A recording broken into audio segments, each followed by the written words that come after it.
communists had electors in a few states, including California, big ones. And they said, well, we can't get anybody else. We'll figure if we carry the election, the state, the communists will vote for us. And a lot of people thought, you know, this guy just can't seem to, he doesn't have any limits. He just goes too far. But that was Wheeler. Okay. I need to mention Mrs. Wheeler. Her name was Lulu, and she pronounced it Lurler. Did I tell you that? No. Yeah. Okay. And did you ever hear that, Bill? Okay. No. I don't know if she was still alive, but I know you met. Well, maybe you didn't. I don't know. No, I never did. Okay. Well, I got a little ahead of myself again there. But anyway, she was just bloody loyal to B.K. Wheeler. And you know, there are a lot of times when guys can have a little dust up about something, but they're stuck with each other. They got to deal with each other for years to come. So they just think, well, I don't like him very well, and he shouldn't have done that. But he's what's going on in my life, and I have to work with him, and he has to work with me. But their wives aren't always that way, you know. And so anyway, Roosevelt had tangled with Wheeler had tangled with President Roosevelt, primarily on the court packing scheme. I'll talk a little bit about that in a minute too. But anyway, there were women's, you know, teas and socials and that sort of thing among the Senate wives and people like that in Washington, D.C. in their society. And she wasn't careful about pulling any punches about what she thought about Franklin D. Roosevelt. And very outspoken, and defended Wheeler to the hilt no matter what he ever did any time, and was real smart according to Wheeler too. They were very close. And Franklin Roosevelt is supposed to have referred to her as Lady Macbeth. So that shows he might have taken it from Bert because he had to, because Bert could hit him back, but he didn't have to take it from her. Go ahead. Yeah, does she look like Lady Macbeth? Well, that book was written by her daughter, and the cover designed by her too. She was a tough customer herself when she needed to be. Okay.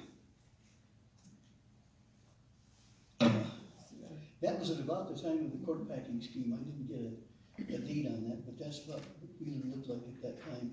And maybe I better, how are we doing for time? We've got some. Just real briefly, just so you know what the court packing scheme was. The New Deal had passed Congress overwhelmingly. Huge Democrat majority in both the House and Senate. Wheeler had voted for most of it. But the Supreme Court at the time was fairly conservative and felt that much of the New Deal was overreach on the part of the government. So they found it unconstitutional. Well, Roosevelt wasn't going to take that. So he came up with a scheme. I don't remember exactly how it worked, but I think for every justice over 75, he could add an additional justice to the Supreme Court. And at the time, there were 3 of them that were over 75, so he could put, if he passed this bill, he could put 3 new justices on the Supreme Court immediately. And so Wheeler had backed the whole New Deal and carried the biggest piece of legislation FDR thought he'd probably ever pass. It was a huge regulatory bill of insurance companies and railroads and utility companies, and real technical. It took a smart guy to get it through, and Wheeler had the skill as a legislator and the smarts to get that through.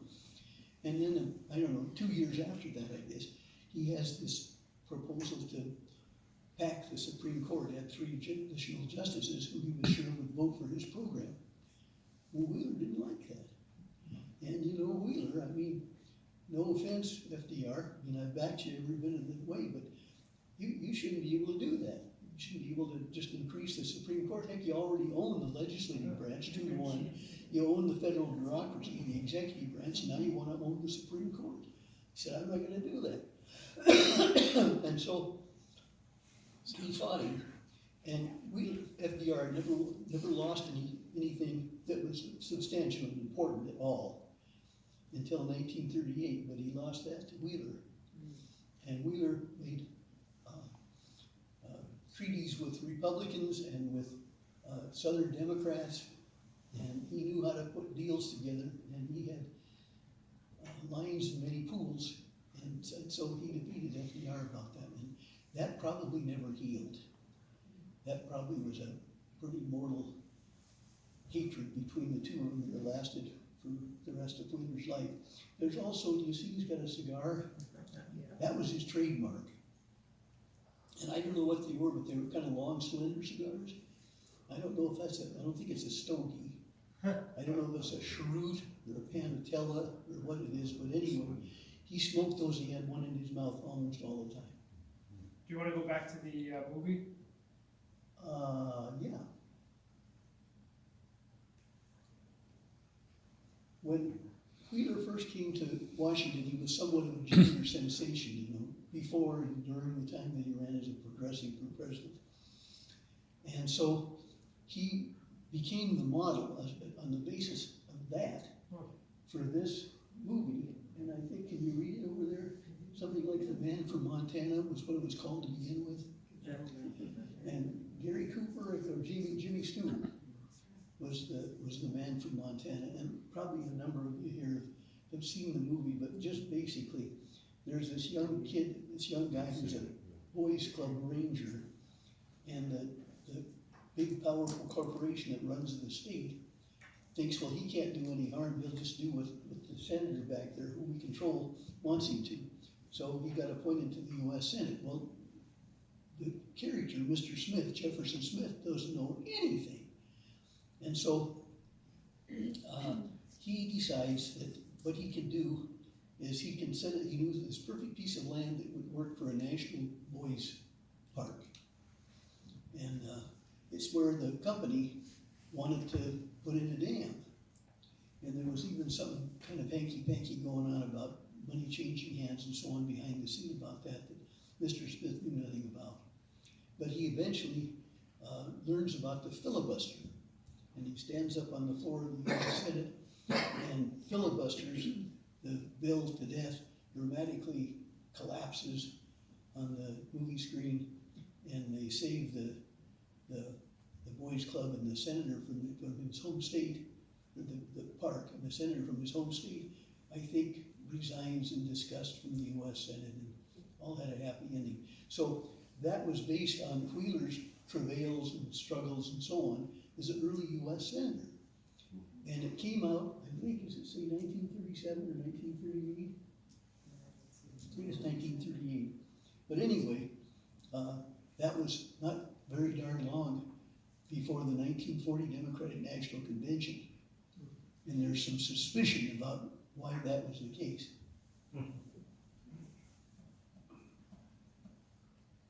Now,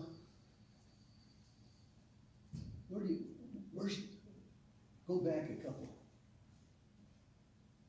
No. Keep going. No, keep going. More.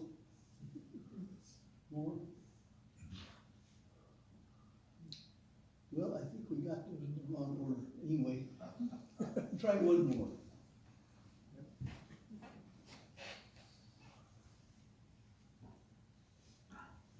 Keep going.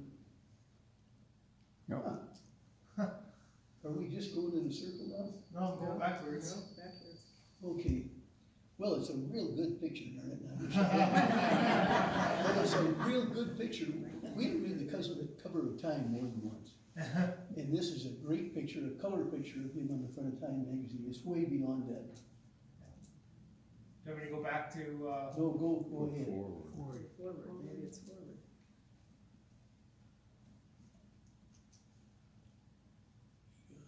And then this is the next. There you There go. And that was, I think, in 1940. And I think the fact that Mr. Smith Goes to Washington came out not long before the 1940 Democratic National Convention. And then this came out. Can you read the fine print on the bottom? The Democratic Party has a great future. And so there were some important people trying to get Wheeler nominated to be president, but FDR ran again, and of course Wheeler didn't take him on, and so that ended in a hurry. But that was maybe as close as Montana's ever come to having a president to be promoted on the election year on the cover of Time magazine. Okay, Do you want to go here? I do. That's great. One of my favorite pictures. Know what's in the glass. You bet you. This would have been in the middle 30s. This would have been about the time of the court packing scheme. And John Nance Cactus Jack Garner was Roosevelt's vice president. Famous for a couple of quotes. Everybody knows one. He thought the office of vice president was the most worthless possible job. And he had been Speaker of the House, and he'd been set aside to do that worthless kind of a job. And he said that there are variations of this quote, but he said, "This job is worth a pitcher of warm spit." No, that's not what he said. Maybe what he said. Yeah. And then he said something else. I've always enjoyed this too. He was a great after-dinner speaker. And he was in demand all over Washington and lots of big cities and that sort of thing. He could really be an entertaining, really good public speaker. And he was asked once, what is the secret to being a really excellent after-dinner speaker? And he said, well, he said, it helps if my audience is well educated. It helps if my audience agrees with me, and it helps if they're a little drunk. But that kind of shows the one side of Wheeler. That's not the Bengal tiger at all. That's two old, hardened political Pauls with great respect for each other. And that's what that shows pretty well. Okay, now, Jacob. Okay. Okay, do you recognize the guy on the right? Who? Lindbergh. And you may know this story.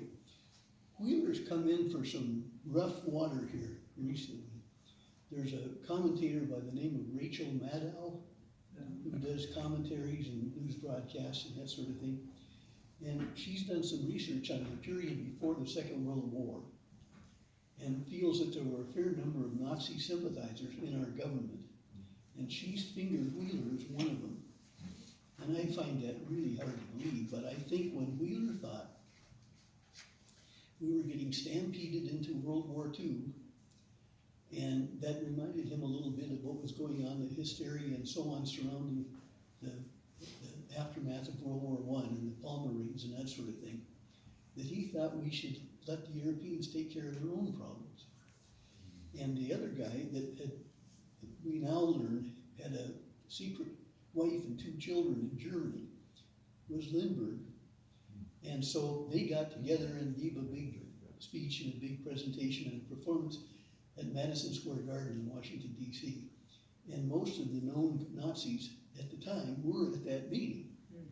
But I don't think that makes Wheeler out to be a Nazi at all. Now, that's my opinion. I think Wheeler was just against any big, powerful movement that was in charge and was trying to dominate the lives of smaller people and little people. He made some comment or other about, he was against Lend-Lease, where we sold at least the British destroyers and various naval equipment to help them fight off the Germans. And Wheeler, of course, opposed that. And then he said something to the effect that the Roosevelt foreign policy is not unlike the Roosevelt farm program, except in the case of Roosevelt's policy, we plow under every 3rd young American boy instead of every 3rd row of corn. And Roosevelt said that was the rottenest thing I have ever heard anyone say in my public life. And it probably was. But then Wheeler went ahead. Go ahead. You got another one? Don't tell me. Oh yeah. Well, after he was defeated in 1946 for being too much of a maverick and too much of a renegade. And so Wheeler was defeated in 1946 and went back to his cabin on Lake McDonald. And I just thought that was kind of a neat picture. Simeon, his Filipino servant, is there in the middle of the picture. And it looks like fishing was pretty good on that day. Maybe the game warden didn't get too near his Senator Wheeler, I don't know. But anyway, I just thought it was kind of a good family picture. Okay. Yeah. Now, do you recognize the guy in the middle? Bill? Bob. That's Bill Dakin when he was a kid, and that was Wheeler. Wheeler died at the age of 85, I think, in 1975. Maybe that's right. No, I think he died at 92 in 1975, and that couldn't have been very darn long before that. And Bill sent me that picture, and so you probably had a longer conversation with him than I did, Bill. I don't know. No, probably not. I delivered for the Columbia Falls Lumber Company in summers, in high school, and Wheeler always ordered a real ton of Presto logs for his fireplace. And I would always get the delivery up there.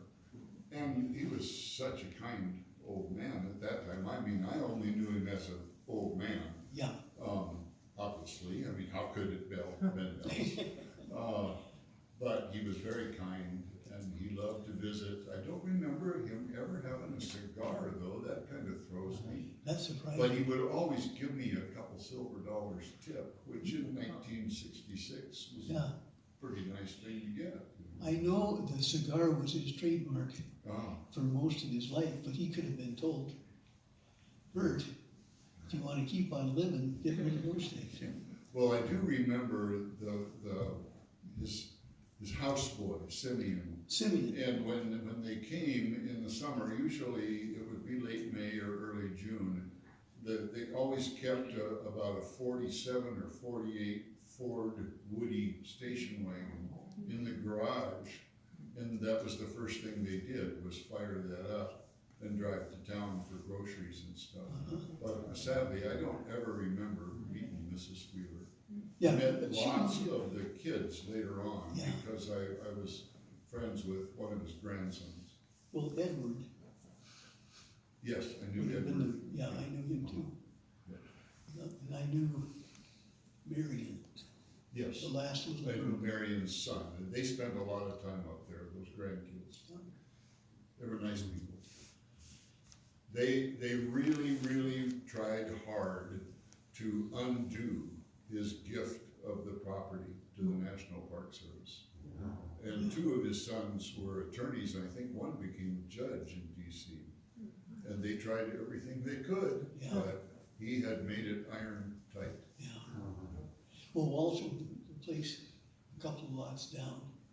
And Walsh recommended to Wheeler that he get a place in Lake McDonald too, just a sanctuary, just a wonderful retreat from Washington DC. So Walsh had owned his because he bought his parcel before Glacier Park. Wheeler had to get a 100-year lease after Glacier Park. So when that lease expired, the family did everything they could.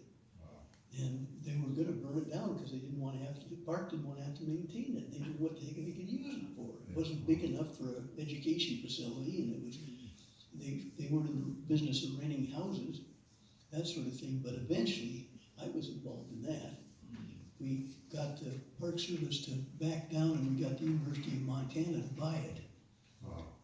And so it belongs to them, and they use it for a place for a few young scientists studying glacier, I think. That's what it's used for now. Well, look, I think I've worn you out, and I know I've worn my own boys out. And I'm not making any excuses, I guess, but I wasn't tracking as well as I usually can, and I usually do. And I think it's been so long since I've done any public speaking. And so, anyway, appreciate your patience. And I should ask you too before we leave, does anyone have a question? Yeah. So you talked about Wheeler and not wanting to have the U.S. get involved in World War II. What were the local papers in Montana? And what kind of feedback? Is he leading the way, or is he against? Well, he lost the Democratic primary in 1946, but this was clear back in 1940, so it was 6 years before that. Right. So And he won by a big majority when he ran for re-election in 1940. But I don't think, Wheeler crossed FDR. Wheeler had a good relationship with Harry Truman, but Truman was always leery of him. The problem with him too was that everybody was a little afraid of him, because he could be vindictive, he could be smart and charming and that sort of thing, but you didn't want to get crossways of him, and I don't think Truman wanted to have to deal with him like Roosevelt did over the court. So his old friends, the Farmers Union and the unions in Butte, just kind of got told to back off. And he was beaten in the Democratic primary by Leif Erikson. You may have heard of Judge Bart Erikson, used to be the judge in Flathead County, and then went on to be a federal magistrate. Well, it was Bart's dad, Leif Erikson, and he had been a Supreme Court justice. But remember, you don't cross Wheeler and live to tell about it. So he made damn sure that the Republican won in the general election. And he was a non-entity by the name of Zales Exton.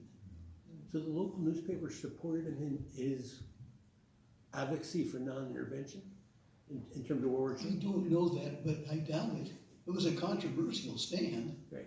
Yeah, but remember about Wheeler, if it was controversial or not. Remember his opinion of Mike Mansfield. I don't care if he has all the friends in the world, things like that. My gosh, if you're a US senator, you're in a position to do things and not worry about making enemies. So he was that way. You could see from the photograph with Garner, he could be charming and pleasant and that sort of thing, and I think he was probably that way most of the time. Anybody that wants to survive in this world, in a world full of people, has to be able to get along. But Wheeler, he paid for it. It wasn't until 1946, but I think all these things just kind of came home and did him in. There was a boom in about maybe 1960, maybe even 1956, among Montana Republicans to get Wheeler, who they thought maybe was disaffected enough from the Democratic Party, to run for governor as a Republican. But Wheeler was all pretty much of a Democrat. He was too independent to be a Republican, at least as much as he was to be a Democrat. So he just spent his later years, like Bill mentioned, up at the family cabin. And I think he was 92 when he passed. So he lived a good life. Anybody else?